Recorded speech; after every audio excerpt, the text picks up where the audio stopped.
Hello guys, मैं हूं नवीन और शुरू करते हैं हमारी वीडियो की तरफ। और आज हम बात करेंगे कि किस तरीके से हम स्टॉक मार्केट में एंटर कर सकते हैं और अपनी बिगिनिंग स्टार्ट कर सकते हैं, मतलब अपनी लाइफ का फर्स्ट शेयर खरीद सकते हैं, या किस तरीके से हमें अप्रोच करना चाहिए, किस तरीके से हमें शेयर्स को चुनना चाहिए अगर हम ज़्यादा कुछ नहीं जानते स्टॉक मार्केट के बारे में।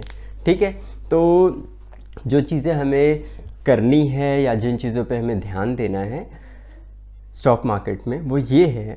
सबसे पहली चीज़, स्टॉक मार्केट कोई भी आ जाओ और कल पैसा डबल वाली बात नहीं है। 21 दिन में पैसे डबल नहीं होते यहाँ पर। ठीक है, तो पहली चीज़ कि अगर आप 21 दिन में पैसे डबल करने आए हैं तो आप इस वीडियो से जा सकते हैं, क्योंकि मैं यहाँ पर आपको कंप्लीट एक इन्वेस्टमेंट पर्पज़ से वीडियो बनाने जा रहा हूँ, जिसमें मैं आपको इन्वेस्टमेंट पर्पज़ से ही नॉलेज दूंगा। ठीक है, ट्रेडिंग की नॉलेज मैं अभी नहीं दूंगा।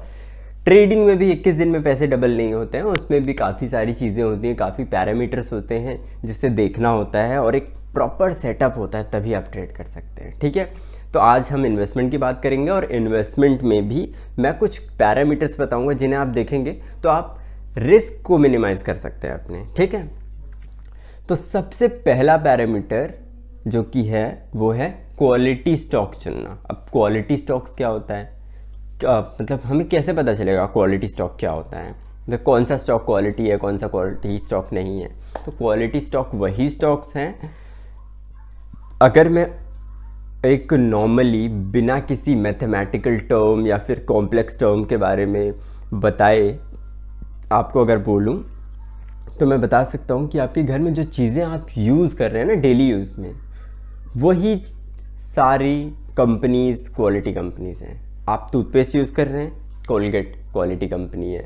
आप कोल्ड ड्रिंक यूज़ करते हैं, पेप्सी, कोका कोला, जो भी आप यूज़ करते हैं, क्वालिटी कंपनी है। ठीक है, आप अपना चाय पत्ती लेने जाते हैं, टाटा की चाय पत्ती लेके आते हैं, क्वालिटी कंपनी है। ठीक है, इस तरीके से आईटीसी की बिस्किट खाते हैं आप, ये सब जितनी चीज़ें, आप सिगरेट्स भी पीते हैं तो आईटीसी में अल्कोहल वगैरह काफ़ी चीज़ों में प्रोडक्ट्स हैं। नेस्ले की आप वो खाते हैं, क्या नाम है आपका, चॉकलेट हो गया, बेबी पाउडर भी आता है, बहुत ज़्यादा बिक्री होती है नेस्ले की। तो ये सब आपकी क्वालिटी प्रोडक्ट्स में आते हैं। आप जो यूज़ करते हैं, जिस बैंक अकाउंट में आपका अकाउंट है, जितने इतने सालों से अकाउंट है, वो भी आपका एक क्वालिटी स्टॉक्स में कंसीडर होता है। ओके, तो हमें ये तो पता चलेगा कि क्वालिटी स्टॉक्स, अच्छा ठीक है, तो होल्ड कितना टाइम तक करना चाहिए। होल्डिंग पीरियड जो है आपका लॉन्ग टर्म होना चाहिए, पर्सपेक्टिव एटलीस्ट आपका 5 ईयर्स का होना चाहिए। वो बात अलग है, आप 2-3 साल में बेच सकते हो, लेकिन एटलीस्ट 5 to 10 ईयर्स का आपका ब्रैकेट होना चाहिए, जिसके बीच में आप अपना इन्वेस्टमेंट लिक्विडेट कर सकते हो। लिक्विडेट करने के भी दो ही रीज़न होते हैं, पहला या तो आपको उससे अच्छा इन्वेस्टमेंट मिल गया, दूसरा या फिर वो कंपनी आपके स्टैंडर्ड्स के हिसाब से नहीं चल रही है, या फिर जो उसको जितनी अर्निंग करनी चाहिए उतनी नहीं कर पा रही है। ठीक है, तो यही दो केसेस में आपको लिक्विडेट करना है, और किसी केस में नहीं आपको लिक्विडेट करना है अपना अमाउंट। ठीक है, होल्ड हमेशा, forever, holding period is forever. Quality stock चुन लिया हमने, होल्डिंग पीरियड बता दिया हमने। अब हम बात करेंगे कि हम अनसर्टेनिटीज़ को कैसे बीट करें। क्या पता जो हमने क्वालिटी स्टॉक चुना है और होल्ड करने का सोच रहे हैं वही ख़राब निकल जाए, पता चला पूरे मार्केट में वही अकेले गिर रहा है, तो फिर क्या करें। तो उसका सबसे बेटर इलाज है डाइवर्सिफाई। डाइवर्सिफाई का मतलब है कि आप अलग अलग स्टॉक्स चुनिए और एटलीस्ट 5 से 6 या 10 स्टॉक मैक्सिमम, 10 से 12 स्टॉक्स मैक्सिमम, इतने स्टॉक्स चुनिए और अपने पास रखिए। वो आपको एक ओवरऑल रिटर्न दे देगा। लेकिन अगर आप ज़्यादा स्टॉक्स चुनने जाएंगे तो आप एक तरीके से पूरा मार्केट ओन करने की कोशिश कर रहे हैं। कम स्टॉक चुनेंगे तो डाइवर्सिफाई का फ़ायदा नहीं होगा, मतलब आपको एक तरीके से नॉमिनल रिटर्न्स मिलते हैं। अगर किसी में लॉस हो रहा है तो किसी में गेन होगा, और आपको एक रिटर्न्स जो है प्रॉपर सेट ऑफ रिटर्न्स मिल जाएंगे। किसी में भी आपको ज़्यादा गेन या ज़्यादा लॉस नहीं मिलेगा। तो आप अपने आप को एक तरीके से रिस्क को बहुत ही ज़्यादा मिनिमाइज़ करने की कोशिश करते हैं।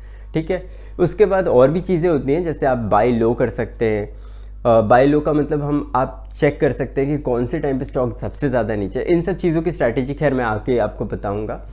इसके अलावा सबसे ज़्यादा फीस हम कहाँ देते हैं, ब्रोकरेज में। तो आपको ऐसे ब्रोकर्स चुनने चाहिए जो कि ज़ीरो ब्रोकरेज हों, जैसे अपस्टॉक, ज़ेरोधा, ऐसे टाइप के ज़ीरो ब्रोकरेज फॉर्म चुनने चाहिए जो कि आपको फास्ट चीज़ें मतलब प्रोवाइड भी कर रहे हैं, काफ़ी सारी चीज़ें भी प्रोवाइड कर रहे हैं और आपको पैसा भी 10-20 रुपये लग रहा है, बस बहुत है। ठीक है, यही चीज़ें चाहिए।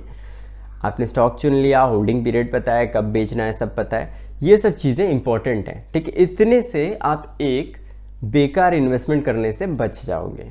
ठीक है, आप कोई स्मॉल स्टॉक, पेनी स्टॉक मत चुनिए स्टार्टिंग में, मल्टी बैगर रिटर्न्स के चक्कर में।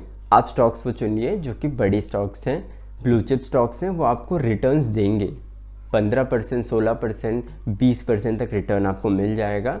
और अगर आप सपोज़ इसमें भी रिस्क आपको नहीं अच्छा लगता है तो आप जो है नेक्स्ट चीज़ जो कि म्यूचुअल फंड होता है या फिर इंडेक्स फंड होता है उस पर आप इन्वेस्ट कर सकते हैं। उसको आपको एक एवरेज रिटर्न तो मिल ही जाएगा। ठीक है, तो आप रिस्क को मिनिमाइज़ कर सकते हैं और अच्छे अच्छे रिटर्न्स उस पर पा सकते हैं। ठीक है, तो अभी इन्वेस्टमेंट करने के लिए इतनी चीज़ें काफ़ी यहाँ पे इन्वेस्ट कर सकते हैं। इससे आप अपना अपस्टॉक्स का, ज़ेरोधा का अकाउंट खोल सकते हैं एंड देन स्टार्ट कर सकते हैं अपना जो भी इन्वेस्टमेंट जर्नी है।